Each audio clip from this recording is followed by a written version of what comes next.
glorious Lord, you sent your Son from heaven to earth to die for me. Most glorious Lord, you sent your Son. Amigos de María Visión, bienvenidos una vez más a este espacio que lleva por nombre Apologética, las razones de nuestra esperanza. Mi nombre es Rafael Piña Valdés y es para mí, como cada semana, una gran alegría poder compartir con ustedes todo aquello que nos hace ser católicos y sentirnos orgullosos de serlo. Orgullosos, como decimos, en la medida que una fe que hunde sus raíces más profundas en la humildad nos permite serlo, como decía el buen Chesterton. En este espacio de María Visión, nosotros tratamos de explicar de la manera más sencilla posible aquellos elementos que constituyen la doctrina católica. Y lo tratamos de hacer con 4 pilares: la Sagrada Escritura, es decir, la Biblia; el magisterio de la Iglesia, particularmente como lo encontramos, digamos, condensado en el Catecismo de la Iglesia Católica; la historia y el sentido común. En estos 4 pilares tratamos de basar nuestra actividad apologética. Ahora, ¿a qué se refiere esta palabra apologética? No me va a dejar de sorprender que pueden pasar los años, gracias a Dios, con este programa, y sigo encontrando personas, bendito sea Dios, que sigo encontrando personas que ven este espacio y que me dicen: ¡ay, tú eres este muchacho del programa y no, yo creo que no pasa una semana en que no encuentre a alguien que batalla, como decimos aquí en México, que lucha con el nombre de este espacio. Mira, lo importante no es saberte el nombre. Lo importante es saber a qué nos invita. La apologética, apologética es una palabra de origen griego que habla de defensa, nos invita a los cristianos a conocer nuestra fe, a conocerla para explicarla, para exponerla, para dar razones de nuestra esperanza. No tanto es una actitud, digamos, reactiva, que alguien nos ataque y por lo tanto reacciono, no. Es más bien una actitud, yo digo, proactiva. Conozco mi fe y me enamoro de mi fe, porque la fe cristiana es la fe en una persona, en la persona de Cristo. Y al conocer a esta persona me enamoro de ella, me enamoro de Cristo. Y estoy tan enamorado de Cristo que quiero que los demás también se enamoren de Él.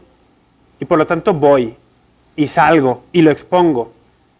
En primer lugar, debo hacer el esfuerzo de hacerlo con mi vida, con mi testimonio. Pero nuestra naturaleza, por el pecado, pues una naturaleza limitada, una naturaleza que muchas veces pues comete errores, el testimonio a veces pues se queda corto. Pero eso no me debe desanimar. Debo, al contrario, estar siempre dispuesto a levantarme y seguir luchando por dar testimonio. Pero, aunado al testimonio, conocer también mi fe desde el punto de vista de la razón, conocer las Escrituras, conocer la teología, que es la reflexión o el producto de la reflexión sobre las Escrituras, conocer mi iglesia, y entonces hacer una combinación de mi testimonio de vida, vivir la fe en Cristo Jesús, con los conocimientos de la iglesia, y entonces así exponer este cuerpo, digamos, de cristianismo a los demás. Si tú sigues este programa habitualmente, me habrás escuchado hablar de un autor antes. Si es la primera vez que lo sintonizas, pues te lo presento. Chesterton, un inglés que vivió hace 100 años, digamos, que no siempre fue católico, pero terminó su vida siendo católico. En un punto, en alguno de sus muchísimos escritos, pues este hombre escribió muchísimo en el siglo XX, uno de los grandísimos autores del siglo XX, dijo: no es que el cristianismo haya sido probado, digamos, que alguien haya intentado vivirlo a plenitud y que habiéndolo vivido a plenitud haya quedado insatisfecho o haya sentido que algo le falta. Dice, no es que lo hayan probado y hayan encontrado que era insuficiente. Dice, más bien lo han encontrado difícil, porque el cristianismo es difícil, y lo han dejado sin probar, o lo han probado a medias o a un cuarto.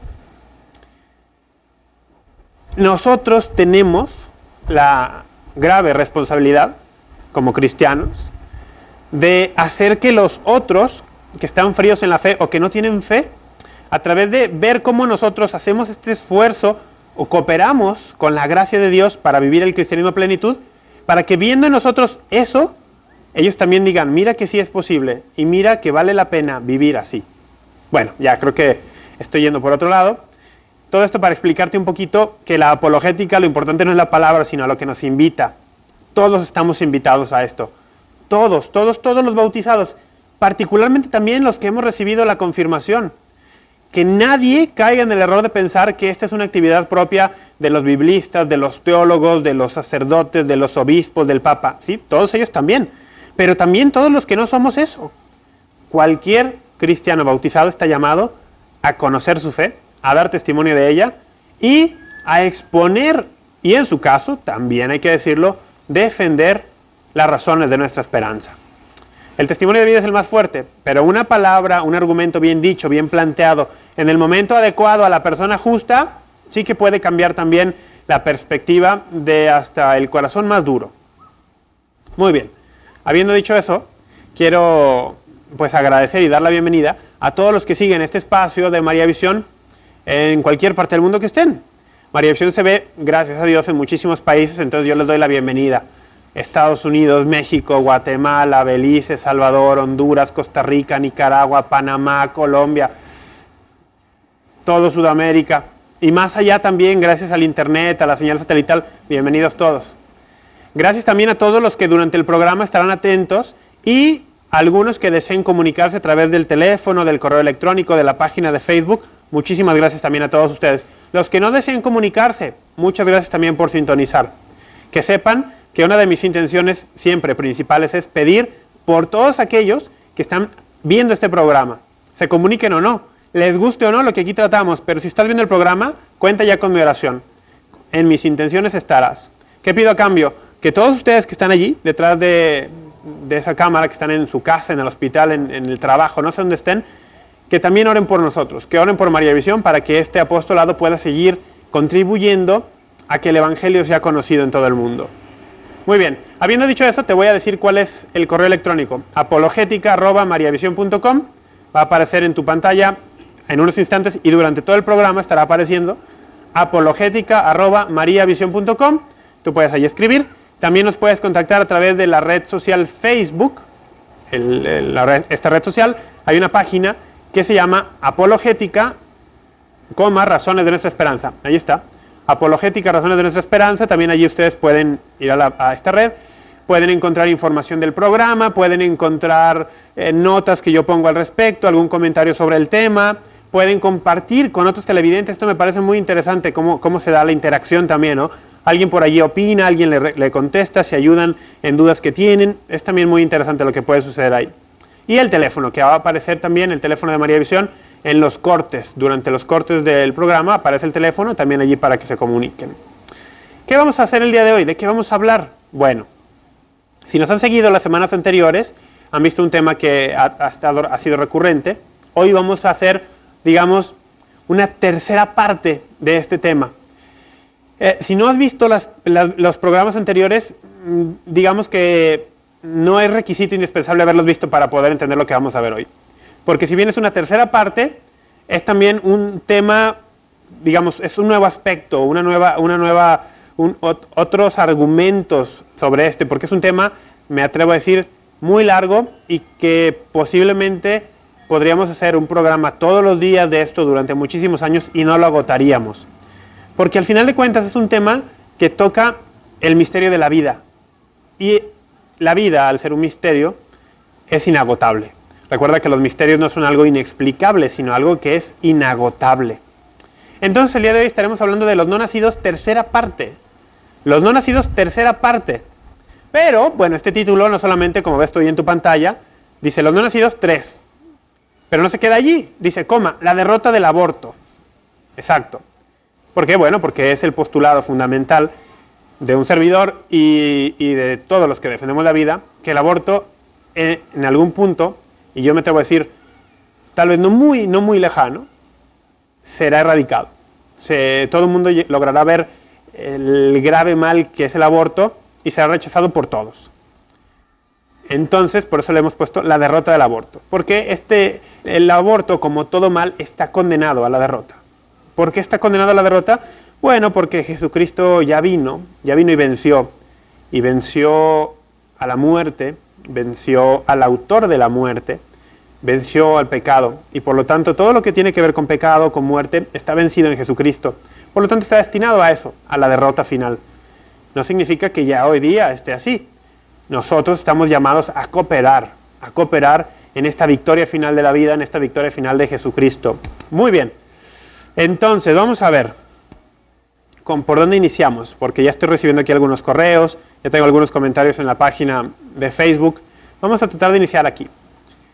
Esta cuestión del aborto como algo que se está extendiendo en muchas partes del mundo, que en algunos lugares, algunos países, incluso existen ya leyes, no solo para despenalizarlo, sino algunas leyes que ya lo están elevando a una categoría de derecho humano, de derechos humanos. Pues entonces el aborto como tal en el mundo occidental, llamémoslo así, el mundo occidental, tiene su gran boom, su gran puerta de acceso a la legalidad, vamos a poner eso muy entre comillas, en los Estados Unidos. Ahora, ¿por qué digo que su gran boom? Porque el aborto siempre ha existido. Y aquí, miren, antes de continuar, voy a hacer una aclaración que es fundamental. Fundamental. Muchas personas, cuando hablo de este tema, y seguro es mi falta no aclararlo, dicen, es que yo tuve un aborto involuntario porque pues cuando tenía 8 semanas de embarazo, perdí mi bebé. Y entonces, cuando tocamos estos temas, muchas madres, muchas mujeres que estuvieron en esta situación se sienten muy mal, porque piensan que todo lo que estoy diciendo se aplica a ellas. Bueno, vamos a aclarar esto.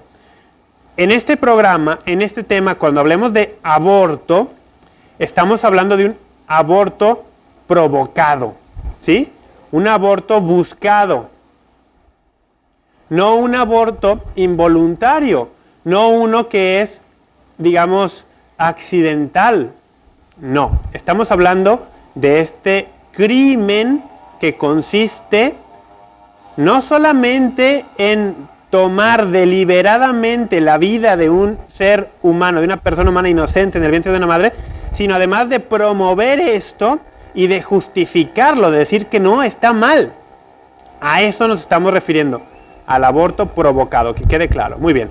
Bueno, este boom, la gran entrada que tuvo al mundo occidental, se dio en 1973, el 22 de enero, en los Estados Unidos de Norteamérica, cuando la Suprema Corte de este país, de los Estados Unidos, en un caso que es muy famoso, conocido como Roe versus Wade, determinó, entre otras cosas, que el niño en el vientre de la madre no goza de protección legal mientras esté allí, que la protección legal la va a gozar una vez fuera del vientre de la madre. Esto fue lo que determinó la sentencia del Tribunal Supremo de Estados Unidos el 22 de enero de 1973, abriendo las puertas al aborto libre, ¿no? Esta cuestión de Roe versus Wade tuvo muchas cosas muy interesantes que ojalá podamos ver en otros programas, hoy veremos algunas de ellas, pero a partir de ese momento se desencadenó, no solo en los Estados Unidos, sino en muchos otros países europeos, también a recientes años también países en América Latina, se desencadenaron movimientos para legalizar el aborto, para despenalizarlo, para hacerlo legal, incluso para, en la creencia de algunos, elevarlo a la categoría de un derecho, ¿no? Derecho de la mujer. Aborto legal, derecho fundamental. Recuerdo una marcha que alguna vez este era su lema de batalla, ¿no? Aborto legal, derecho fundamental. Bueno, en los programas anteriores nosotros dedicamos nuestro tiempo a evaluar una cuestión. Decíamos que en el centro del debate sobre el aborto se encontraba una pregunta, y la pregunta era, ¿qué son los no nacidos? Responder esta pregunta era la clave para entender toda esta situación y, de paso, resolver esta situación también. ¿Qué son los no nacidos? Y concluíamos en nuestros 2 programas anteriores que los no nacidos son personas humanas Y por lo tanto, matarles es equivalente al asesinato. Matar a un ser humano inocente es asesinato. Para muchos, sin embargo, sigue estando esta cuestión como abierta. Dicen, no, eso es una cuestión de fe. Cuando los dos programas anteriores no tocamos la fe para nada. No hablamos de una enseñanza de la Iglesia, que la hay. No hablamos de un párrafo del Catecismo de la Iglesia Católica, que lo hay.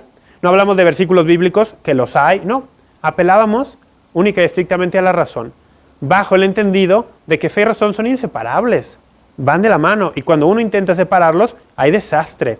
Cuando separas la fe de la razón, cuando a la fe le quitas la razón, tienes un desastre. Tienes, por ejemplo, fanatismo religioso, y que esto puede ser muy peligroso también. Cuando tú tienes razón sin fe, vas a caer en extremos como los que vimos en las dictaduras del siglo XX, el drama del humanismo ateo del que hablaba Henry de Lubac.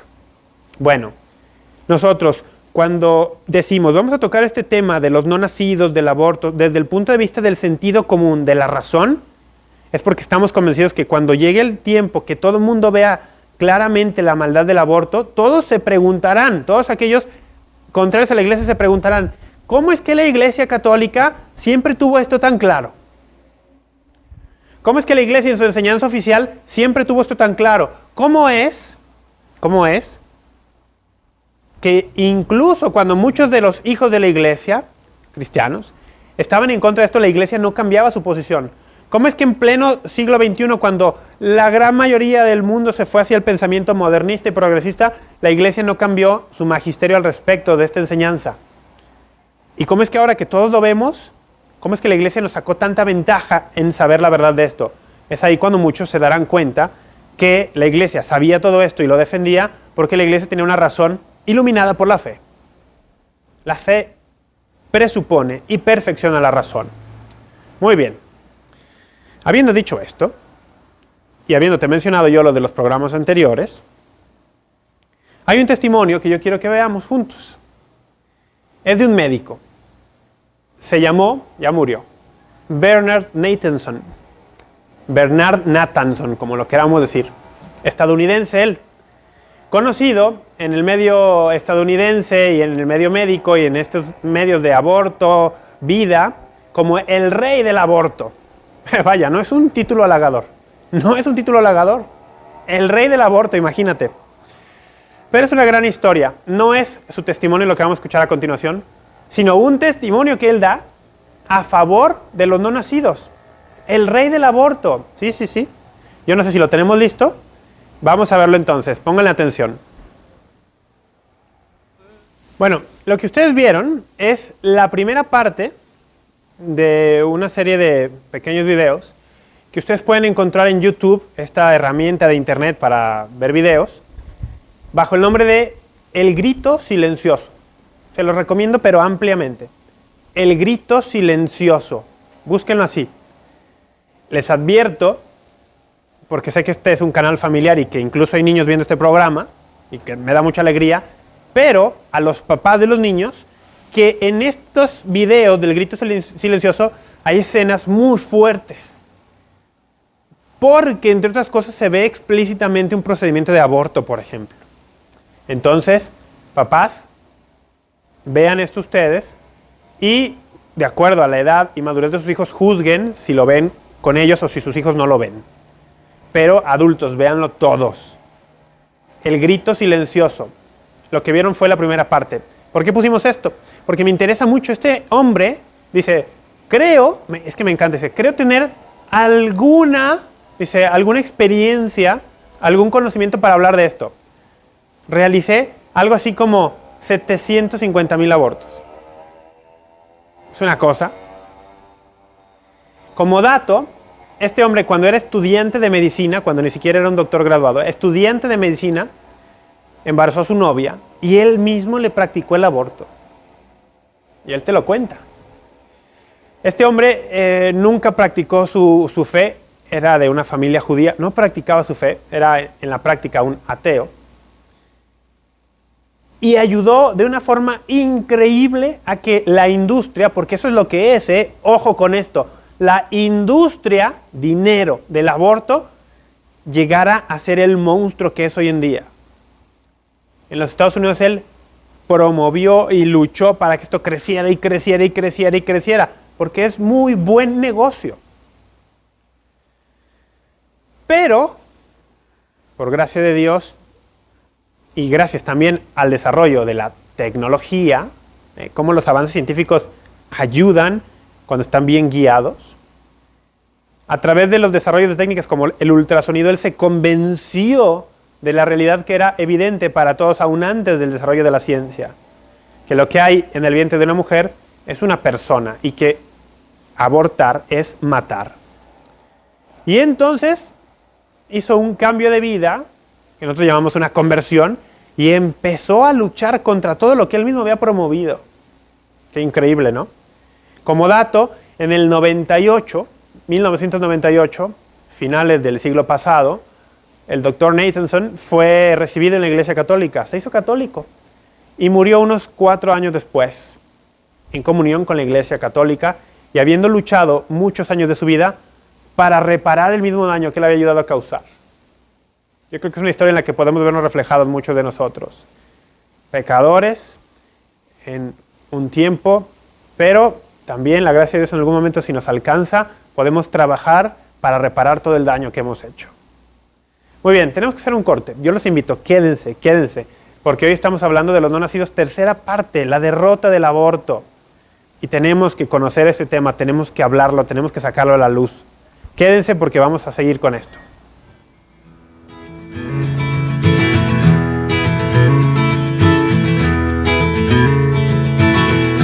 Most glorious Lord, from heaven to earth, to die for me. Qué bonita la imagen que nos regalan nuestros hermanos detrás de las cámaras. Ustedes no los ven, pero hay un grandísimo equipo que hace posible que esta señal llegue hasta sus hogares 24 horas al día. 24 horas al día, yo lo digo, no me voy a cansar de repetirlo. Ustedes tienen la mala suerte, la mala fortuna de solamente ver gente como yo, pero detrás hay un montón de gente realmente valiosa que hace su mejor esfuerzo para que esto llegue hasta sus hogares. Así que también ténganlos en cuenta todos ellos en sus oraciones. Muchísimas gracias por seguir con nosotros. Hoy estamos continuando con el tema de los no nacidos, tercera parte, sí. Quiero recordar de los años que lleva este programa y que hemos hecho más de 100 programas, creo que ningún tema había tenido tercera parte así como tal. Muchos programas los hemos tocado desde diferentes ángulos, pero creo que así una tercera parte continuada no lo habíamos hecho. Significará que me importa mucho este tema, porque yo creo que es un tema de vida o muerte, literalmente, de vida o muerte. Y no solo para los pobres bebés que están matando, para todos nosotros. Bueno, de eso estamos hablando hoy, de los no nacidos. Ahora, si te perdiste las 2 partes previas, bueno, tienes opciones. Puedes pedir las copias en nuestra tienda aquí en María Visión, te pueden enviar un DVD, haces un donativo, llega a tu casa, o si tú te los has perdido, te lo he dicho antes, no es que tengas que haber visto las 2 partes anteriores para comprender lo que hablamos hoy. No, no es necesario. Habiendo dicho eso, vamos a continuar. Mira, vimos el video del Dr. Nathanson. Te compartí un poquito de cómo terminó su historia. Terminó siendo alguien que luchó por reparar todo aquel daño que había hecho. Y él, como médico, como obstetra, como alguien calificadísimo para hablar del aborto, había realizado cientos de miles. Él dijo, voy a hacer todo lo que yo puedo para convencer con la razón, con argumentos médicos, con argumentos científicos, de que esto está muy, muy mal, que vamos por el camino equivocado y que tenemos que revertir el proceso. Bueno, por eso hemos dicho la derrota del aborto. Porque hay otro caso impresionante. Yo te decía, lo que abrió la sentencia judicial, que abrió las puertas al aborto masivo en el mundo occidental, vamos a dejarlo hasta ahí, esta sentencia de Roe versus Wade en 1973 en los Estados Unidos, sí, 1973, quiero que tengan el dato adecuado, la mujer que promovía esto, Jane Roe, así se llamaba, ¿no? Jane Roe, estaba embarazada, no deseaba ese embarazo. El aborto en Estados Unidos estaba penado todavía en el 73, a inicios del 73. Entonces, va a la corte, inicia todo esto, los movimientos feministas estaban muy de moda, y como la mujer no puede abortar legalmente mientras hay un juicio en proceso, resulta que pues el bebé hace lo que los bebés hacen, crece y crece y crece, hasta que es evidente que aquello es una persona y la mujer tiene el hijo, una hija, lo tuvo.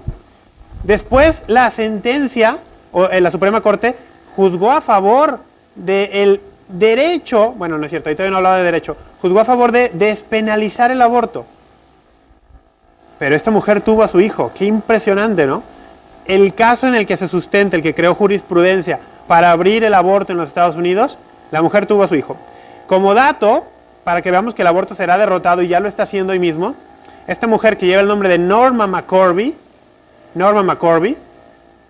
en 1998 entró, también fue recibida en la Iglesia Católica, se hizo católica. Entonces logran ver la conexión de lo que yo decía al inicio del programa. Este punto ha convertido a muchísimas personas, este debate ha convertido a muchísimas personas y va a convertir a todavía muchísimas más.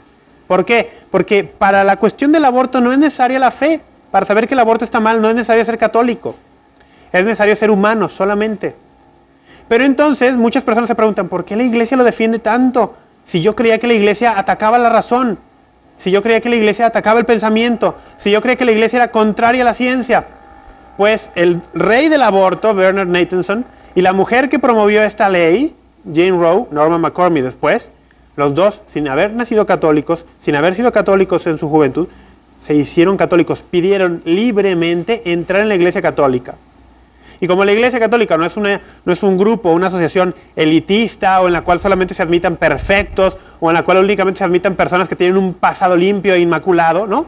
La iglesia no es un lugar de reunión de perfectos, es una escuela y un hospital, mejor, no es una escuela, es un hospital para pecadores. Los acogió en su seno, los recibió como hijos, para que pudieran aceptar el perdón que Dios ofrece a todos y la vida que Dios ofrece a todos. Por eso ven cómo el aborto ya incluso hoy está siendo derrotado. Dos de las figuras, de las piezas, de los personajes clave en la defensa del aborto lograron dar vuelta a su posición. Dos líderes, digamos, abortistas pro-choice en Estados Unidos dieron vuelta a su pensamiento, se convirtieron, dieron vuelta a su corazón también, mezclaron razón y corazón, se hicieron católicos. No estoy diciendo que todos tienen que hacerse católicos por este tema, ni que todos lo harán, no. Simplemente les estoy dando algo para pensar, para que lo piensen, para que vean que aquí hay algo detrás. Que dos que eran grandes íconos de esta lucha a favor del aborto, después se convirtieron en íconos de la lucha en contra. Y por el otro lado, no conozco de un solo caso de algún ícono de la lucha a favor de la vida que después se haya convertido y se haya dado cuenta que estaba mal y se haya convertido en un ícono de la lucha a favor del aborto. No hay ningún caso contrario, o sea, yo no conozco ningún caso de reversión, ¿no? Ninguno. Para pensar también eso. Bueno, vamos a ver, ¿cuál es el primer punto o argumento que no he dado en los programas anteriores que quiero hacer hoy? Creo que lo hemos desmenuzado bastante bien en las cuestiones, en los programas anteriores, lo de dar razones científicas, por ejemplo, para saber si lo que está en el vientre de la madre del no nacido es un ser humano o no, y cómo se diferencia un no nacido de un recién nacido, por ejemplo. Pero se llega a un nivel de detalle que parece increíble. Como decía Chesterton, algún momento tendremos que demostrar que las hojas de los árboles son verdes. Bueno, sí, estamos viviendo ese momento. Que algunos de los que están a favor del aborto dicen, mira, muy bien, de acuerdo, lo que hay en el vientre de una mujer es un ser, te lo concedo. Es un ser vivo, te lo concedo. Es que es innegable, ¿no? Es un ser vivo y es humano, pertenece a la especie humana. De acuerdo, hasta allí muchos de los que están a favor del aborto van. Dicen, pero decir que es un ser vivo, humano y que además es una persona humana, eso sí ya que es inaceptable, ¿eh? Vamos a ver, no es una persona humana. Te dicen, es un ser humano, pero no es una persona humana. En algún punto, dicen, para justificarse, se puede convertir o se convertirá en una persona humana. Y algunos arbitrariamente dicen a las 12 semanas, a las 13 semanas, a las 16 semanas, o algunos dicen, no, ya que salió del vientre de la mujer, como si por algún arte de una magia extraña pasar por el canal vaginal en un parto normal o salir del vientre a través de una cesárea te otorgara la calidad de persona, o perdón, la cualidad de persona. Entonces dicen, sí, ser vivo humano, persona humana, no, persona humana no. Entonces nos quieren hacer creer que hay algunos humanos que no son personas. ¿Por qué es importante esta distinción y por qué llega hasta estos límites que para la inmensa mayoría de nosotros son, dice, Rafa, estás yéndote a un nivel de detalle que, vamos, esto es evidente, es una vida, está mal. Sí, eso sabemos nosotros y cualquier persona con sentido común lo sabe, pero hay muchas personas allá afuera que no y que argumentan lo contrario. O sea, hay que tener elementos. Un ejemplo, voy a tomar esto. En 1969, en la capital de Costa Rica, un saludo, pura vida Costa Rica, que se llama San José. Curiosamente, San José es el protector de la Sagrada Familia, protector de la vida. Bueno, en 1969, en San José, Costa Rica, hubo una Convención Interamericana sobre Derechos Humanos. Qué pomposo nombre, ¿no? Convención Interamericana sobre Derechos Humanos, que en términos coloquiales se conoce como el Pacto de San José.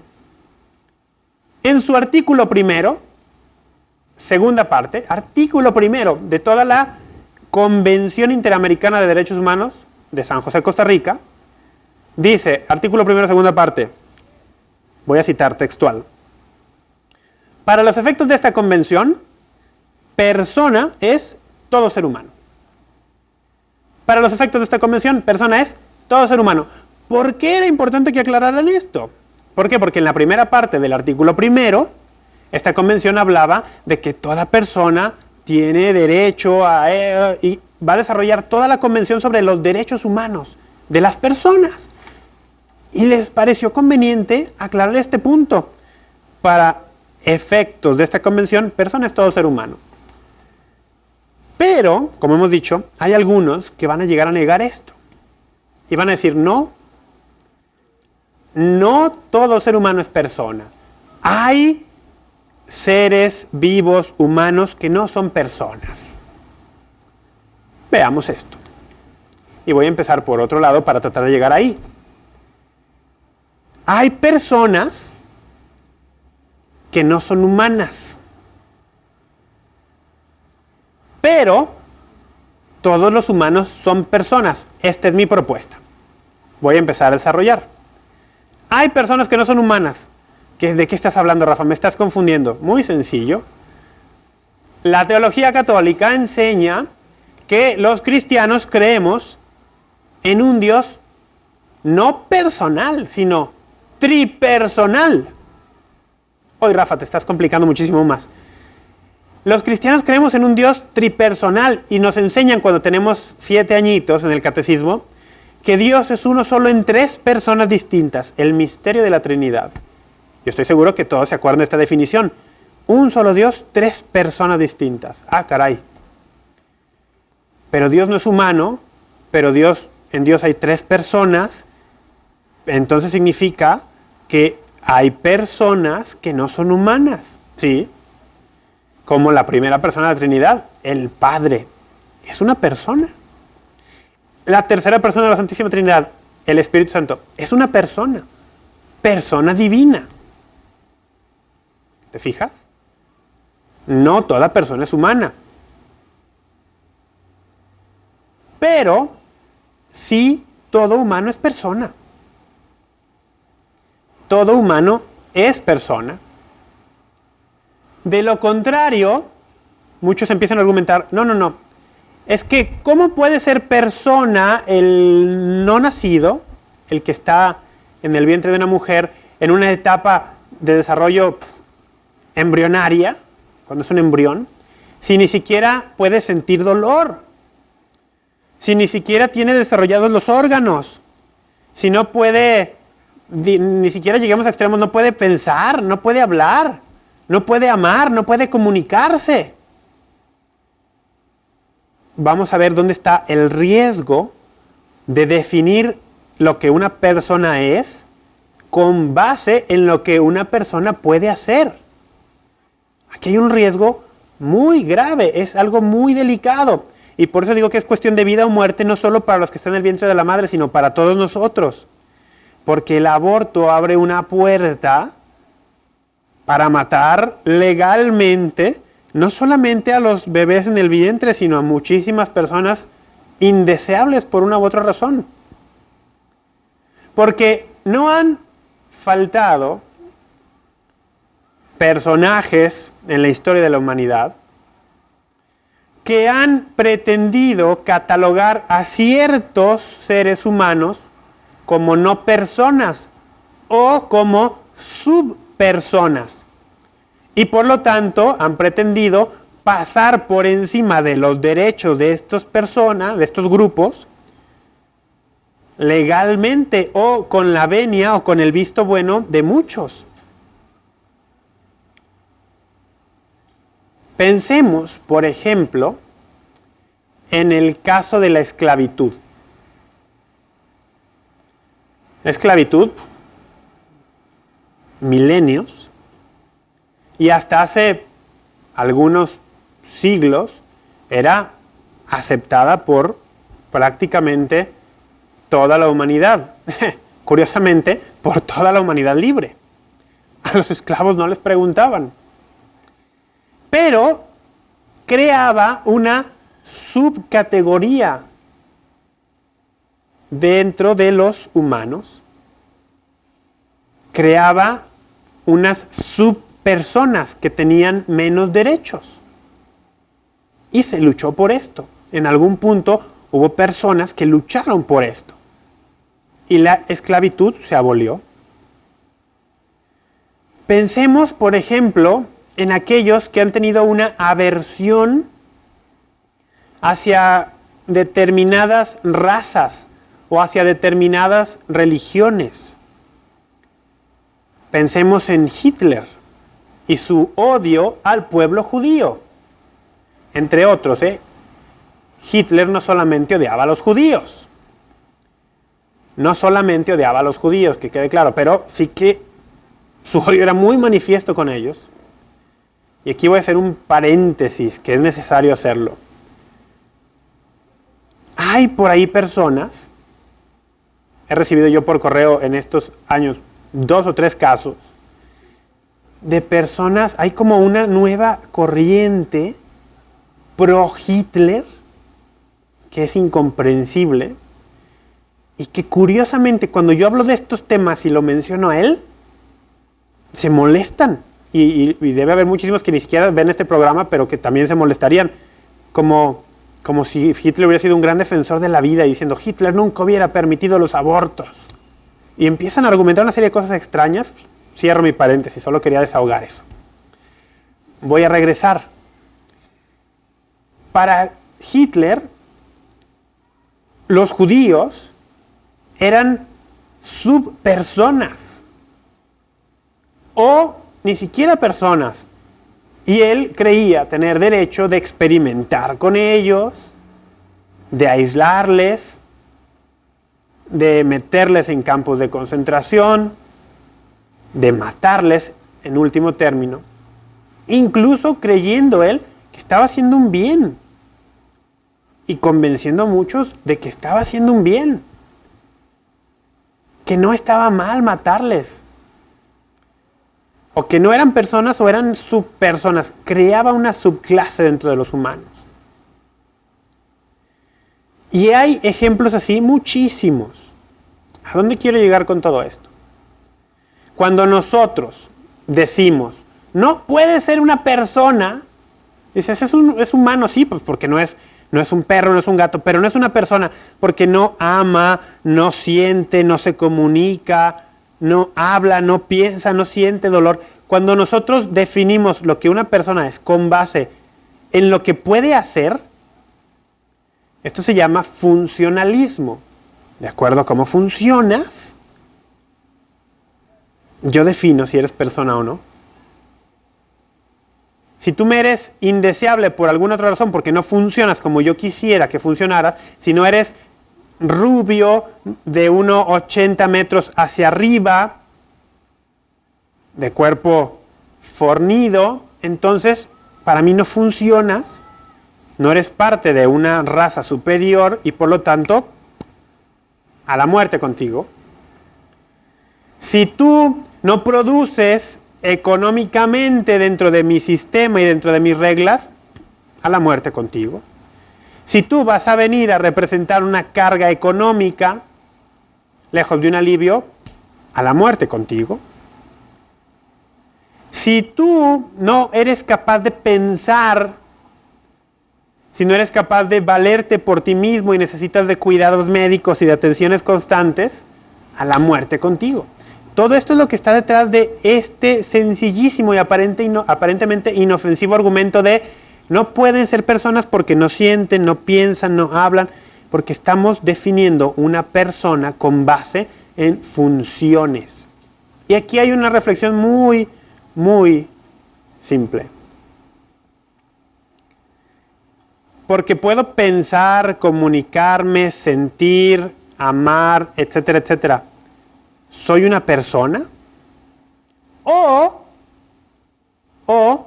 puedo hacer todas aquellas cosas precisamente porque soy una persona. Y a ver si lo puedo explicar mejor. Existe lo que se llama causa y lo que se llama efecto. Y por lógica, el efecto no puede ser mayor que su causa. Yo digo que precisamente porque somos personas, somos capaces de hablar, pensar, sentir, amar, etcétera, etcétera. Podemos funcionar como personas porque somos personas. El que funcionemos como tales es un efecto, es una consecuencia cuya causa es lo que somos. Aquellos famosos dichos de no eres tu trabajo, no eres tu cuenta de banco, no eres tus posesiones. Tienen razón. Tú tienes un trabajo, tienes posesiones, tienes una cuenta de banco, que hoy en día muy pocos, porque, o mejor dicho, por lo que eres. Porque eres. Eres un yo hecho a semejanza del Dios que se llama Yo Soy.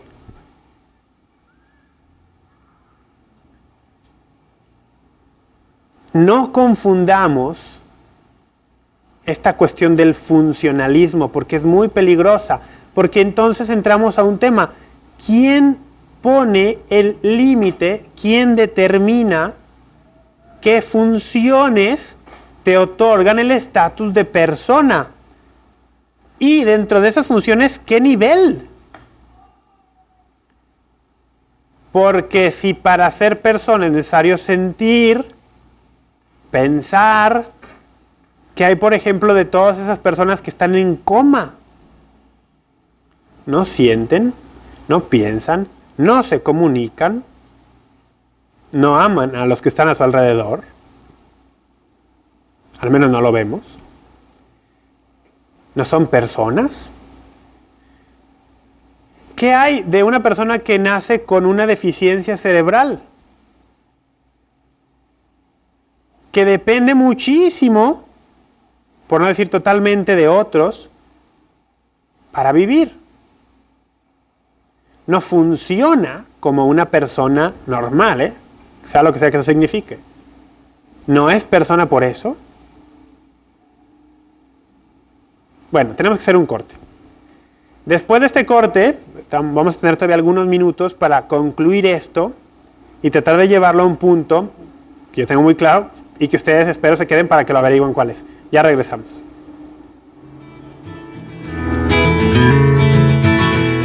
Most glorious Lord, you sent sent your Son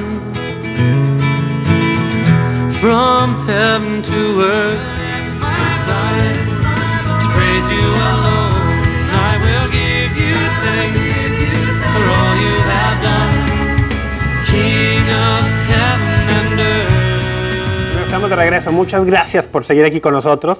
Teníamos la imagen de la Basílica de Nuestra Señora de Zapopan. A los pies, María Visión lleva a cabo esta labor para llevar esta luz católica a muchísimas partes del mundo hasta sus hogares.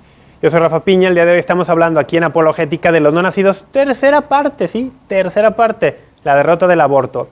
Y estábamos hablando de esta distinción en el bloque anterior entre lo que muchos parecen una distinción falsa. Es una dicotomía falsa. Es decir, ¿todos los humanos son personas? ¿O puede haber humanos que no sean personas? Es algo muy, muy crucial. Y yo te decía que si bien puede haber personas que no sean humanas, como las personas divinas de la Trinidad, son personas no humanas, o como los ángeles. ¿Qué tal los ángeles? Son personas, pero no humanas.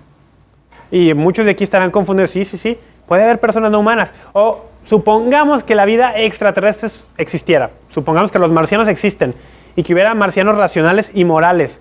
Pues bien, no serían humanos, pero serían personas. Entonces, puede haber personas no humanas, pero no puede haber humanos que no sean personas. Es que no puede haber. Y los argumentos que plantean muchas veces van en relación al funcionalismo. Es que no puedes funcionar. Y muchos empiezan a decir, un embrión, por ejemplo, dice, son unas cuantas células, y si son humanas, y si están vivas, por lo tanto, pues es un ser humano vivo, pero no es una persona humana todavía. Es una persona en potencia. Es una persona en potencia, dicen. Bueno, al respecto, yo quiero compartir un par de parrafitos de un filósofo, Peter Kraft, que lo he mencionado aquí también. Es que no vayan ustedes a creer que lo que yo comparto aquí son ideas originales mías. No me da para tanto. Lo que yo soy bueno es para leer y luego compartir con ustedes. Bueno, Peter Kraft. Voy a tratar de hacerlo breve y tratar de ir sacando de este gran artículo. Dicen, como el sentido común distingue entre lo que uno es y lo que uno hace, entre ser y funcionar, por lo tanto, entre ser una persona y funcionar como una persona, tenemos que hacer la siguiente aclaración. Dice, uno no puede funcionar como persona sin ser una persona. Es que lo sencillo y la verdad es increíble. Uno no puede funcionar como persona sin ser una persona, pero uno seguramente puede ser una persona sin funcionar como una persona. Cuando estamos en un sueño profundo, en coma, en la tierna infancia, dice casi ninguno, va a admitir, a ver, esperen, es que estoy traduciendo simultáneamente. Sí, dice casi todos, más bien dicho, casi todos van a admitir que alguien en coma, alguien dormido, alguien en tierna infancia, es una persona, aunque no manifiesten funciones específicamente humanas como razonamiento, capacidad de elegir o lenguaje. Dice, funcionar como una persona, esta es clave, funcionar como una persona es un signo y un efecto de ser una persona. Lo que yo hablaba, causa y efecto. Funcionar como persona es signo y efecto de ser una persona. Es debido a lo que somos, debido a nuestra naturaleza o a nuestra esencia o a nuestro ser, que nosotros podemos y hacemos las funciones de esto. Tenemos almas humanas y las plantas no. Es por eso que nosotros podemos tener conocimiento de nosotros mismos y las plantas no. El funcionalismo comete el error fundamental, primario, de confundir el signo con aquello señalado, de confundir el humo con el fuego, dice. Esta parte me encanta. Funcionar como persona es un signo y efecto de ser una persona. No confundamos el signo con lo señalado. No confundamos una grandísima ciudad que se llama Guadalajara, bellísima, por cierto, con un signo a 200 kilómetros de distancia que apunta hacia ella. El signo no es la ciudad. El signo no es lo señalado. El signo apunta hacia eso. Por lo tanto, funcionar como una persona es un signo que apunta hacia lo que somos. Me encantó eso. Y quiero compartir otra parte que me gustó muchísimo de su artículo acerca de la cuestión esta de es una persona en potencia, ¿no? Que dicen algunos. Déjenme ver si la encuentro rápido, porque el tiempo en televisión, ya lo encontré. Dice, si el feto es únicamente una persona potencial, aquí hay que distinguir, él va a hablar de cuestión potencial o actual, potencial y actual. Para distinguir entre esto, potencial se refiere a algo que puede llegar a ser, y actual es algo que ya es ahora, ¿no? Potencial y actual. Y esto muchas personas sí dicen, no, es que el embrión, el cigoto, el feto es una persona en potencia. Ok, muy bien. Pero para ser, o si eres, mejor dicho, algo en potencia, o serás en el futuro una persona, y por lo tanto eres una persona en potencia, ¿qué eres actualmente? O sea, potencial y actual. Si potencialmente eres una persona, actualmente ¿qué eres? Si el embrión potencialmente es una persona, en su estado embrionario, ¿qué es? Vamos a ver esto. Dice, si el feto es únicamente una persona potencial, debe ser algo actual, debe ser un algo actual en orden a convertirse, en orden a ser una persona potencial. ¿Qué es? Dice, ¿un simio? Dice, no hay personas potenciales, mucho más, como tampoco hay simios potenciales. Dice, todas las personas son actuales. Todas las personas son actuales, como todos los simios son actuales. Dice, los simios actuales son nadadores potenciales, ¿sí? Así dice, como las personas actuales son filósofos potenciales. El ser es actual. El funcionar o una función es potencial. Esto me encanta. Toda persona tiene potencial, mucho mejor o mucho más que decir que algunas son personas potenciales. El embrión no es una persona potencial, es una persona con mucho potencial. Porque es una persona, tiene potencial de convertirse en un grandísimo deportista, en un abogado, en un médico, en un filósofo, en un conductor de tele, porque es una persona. Podrá no convertirse en ninguna de estas cosas. Habrá desperdiciado su potencial. Pero si tiene ese potencial es por lo que es, y que es una persona. Una planta no puede nunca ser un médico. ¿Por qué? Porque no está en su ser de planta tener potencial para eso. Una planta no puede caminar. ¿Por qué? No tiene potencial de caminar. ¿Por qué? Porque no está en su ser de planta el potencial de caminar. Un simio no puede tener un conocimiento de sí mismo. No conoce que conoce. ¿Por qué? No tiene ese potencial. ¿Por qué? Porque no está en su ser de simio el potencial de conocerse a sí mismo. ¿Por qué un ser humano sí puede conocer que conoce? Por lo que es una persona. Vamos a continuar con todo esto. Pongo fin a la cuestión de si algunos seres humanos podrían no ser personas. No. Creo que queda claro que mientras no todas las personas son humanas, como los ángeles, sí, todos los humanos somos personas. ¿Desde cuándo? Desde la concepción. Es que no puede haber otro punto.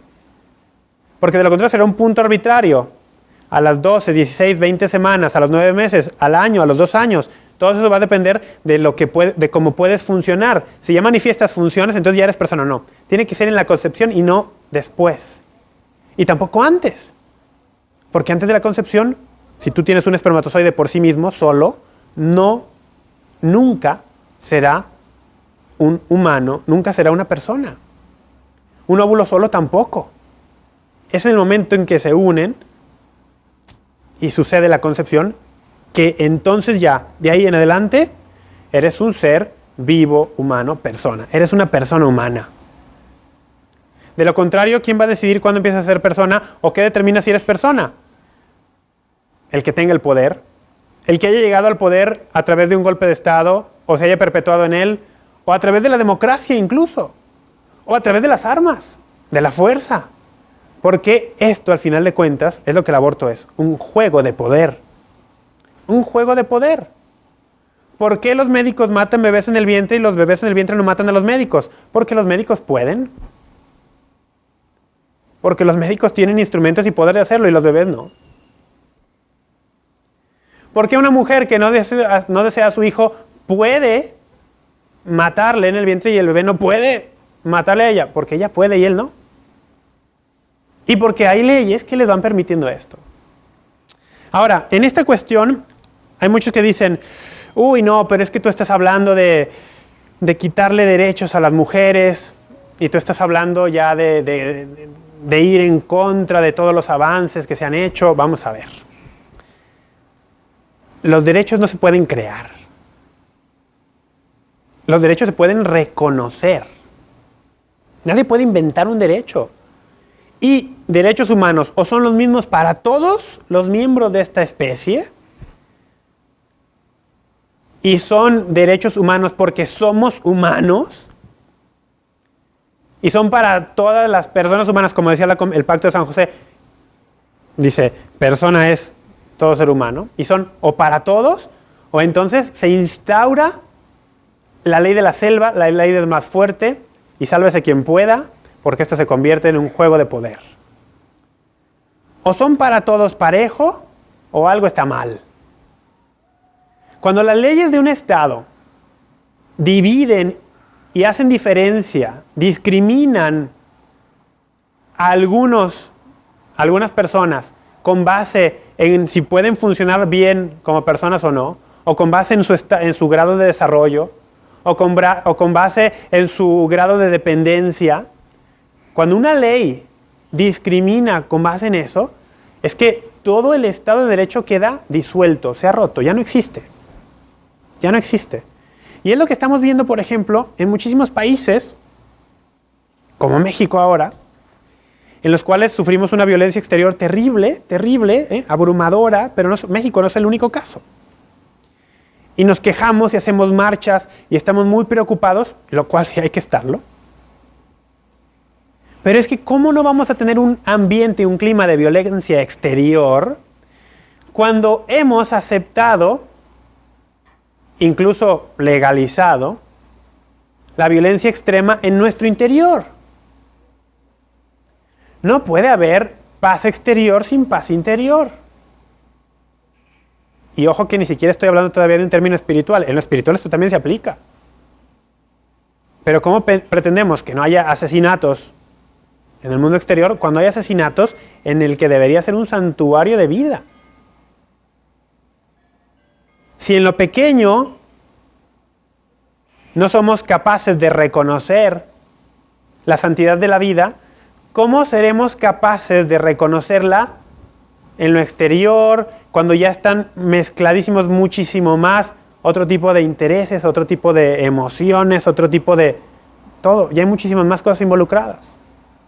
Si en lo que debería ser evidente no somos capaces de reconocer la dignidad del ser humano, ¿cómo vamos a reconocerlo después? Es que es imposible. Y aquí hay una cuestión que para mí siempre, y no va a dejar de llamarme la atención. Dicen, no, es que estos son los derechos de las mujeres. La mujer tiene derecho a decidir sobre su propio cuerpo. Sí, pero lo que hay ahí no es tu propio cuerpo. Es el cuerpo de otro. Si fuese tu propio cuerpo, caeríamos en una cuestión bastante, ¿cómo le podemos llamar? Chistosa, risible. Vamos a ver, ¿cómo podemos ver si es parte del cuerpo de la mujer o no? Si un dedo es parte de la mano y la mano es parte del cuerpo, el dedo es parte del cuerpo. ¿Sí? Si un ojo es parte de la cara y la cara es parte del cuerpo, un ojo es parte del cuerpo. ¿Sí? Si un muro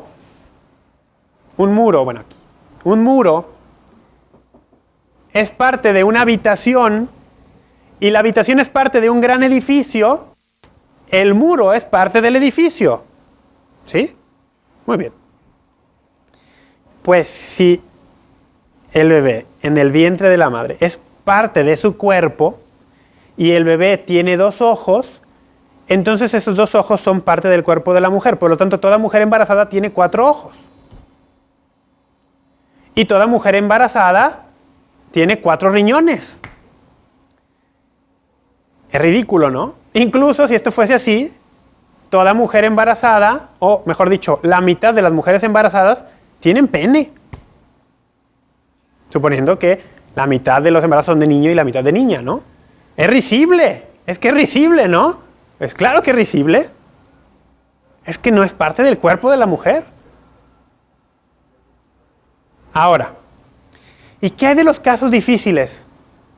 ¿Qué hay de los casos de violación? Curiosamente, todas las legislaciones que despenalizaron el aborto, en donde está despenalizado, iniciaron siempre con esto. No. Todas reconocían que el aborto estaba mal, ¿eh? Todas reconocían que esto era penable.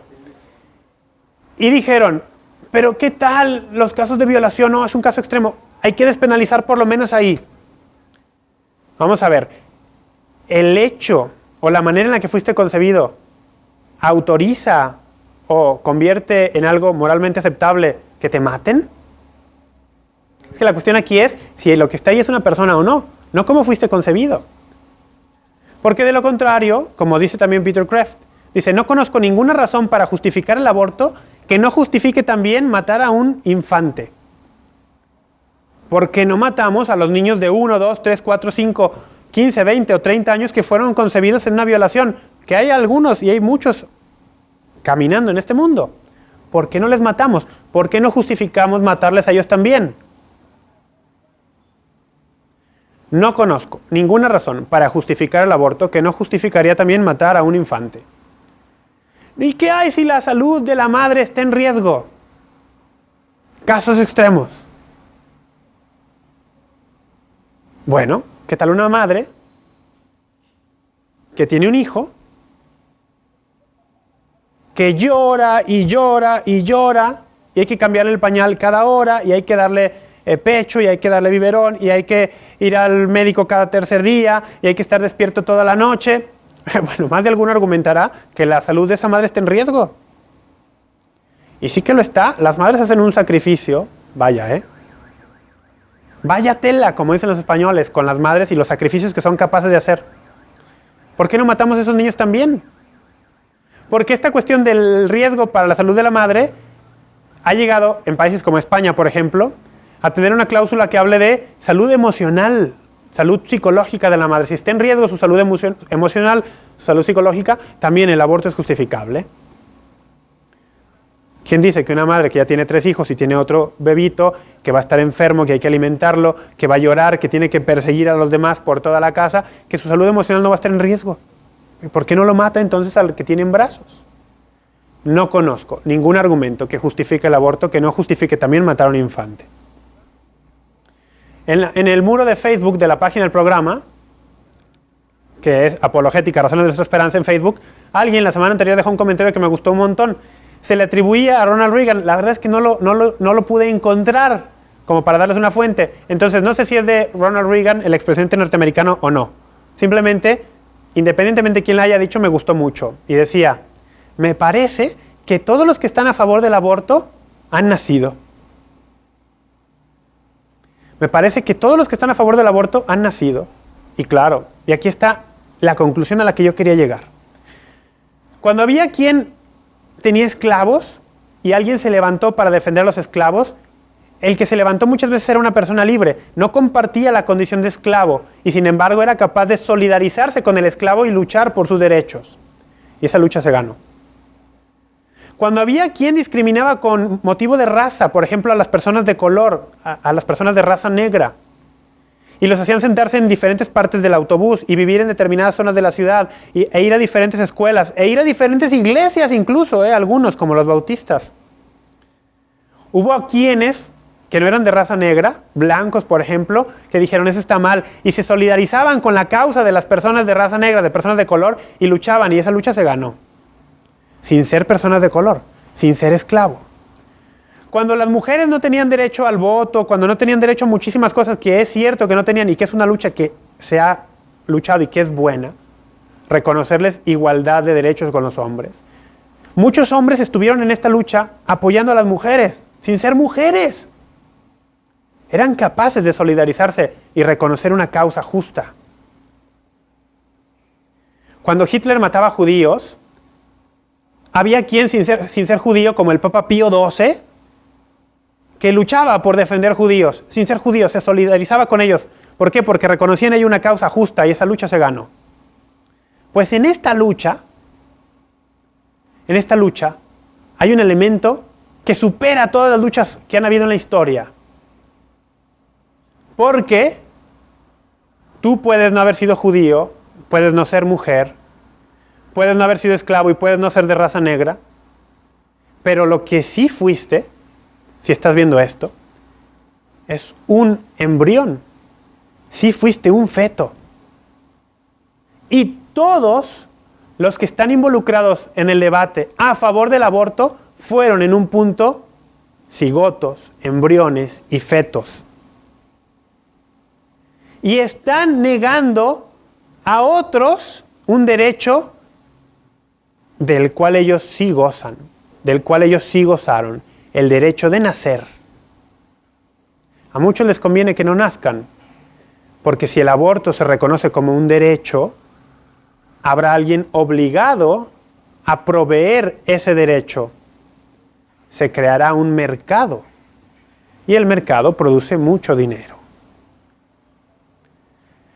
Nos tenemos que ir, los voy a dejar con esto. Madre Teresa de Calcuta decía, el aborto mata 2 veces, mata al bebé y mata la conciencia. Sin conciencia no hay arrepentimiento, sin arrepentimiento no hay posibilidad de vivir. Sin arrepentimiento no puede vivir Jesucristo en nuestros corazones. No hay paz sin victoria y no hay victoria sin lucha. Esta lucha la vamos a ganar y tendremos paz al final. Hay que recordar las palabras de Jesús. En el mundo hay tribulación, pero ánimo, yo he vencido al mundo. Ánimo, Jesús ha vencido al mundo. Si abortaste, vamos, reconócelo. Toma conciencia, que no muera tu conciencia. Arrepiéntete, Jesús te perdona. Si tú promueves el aborto, Jesús te perdona si te arrepientes. Si tú no lo promueves, sigue luchando, busca la gracia de Jesús para continuar en esto. Nos tenemos que ir, ya es tarde, no tenemos tiempo de un último video, ¿verdad? Lo veremos después. Les agradezco muchísimo, que Dios les bendiga, que María Santísima les acompañe y si ellos nos permiten, nos encontraremos nuevamente aquí, con más de apologética, con más de las razones de nuestra esperanza. Muchas gracias. Lord, you sent your Son from heaven to earth to die for me. Most glorious Lord, you sent your Son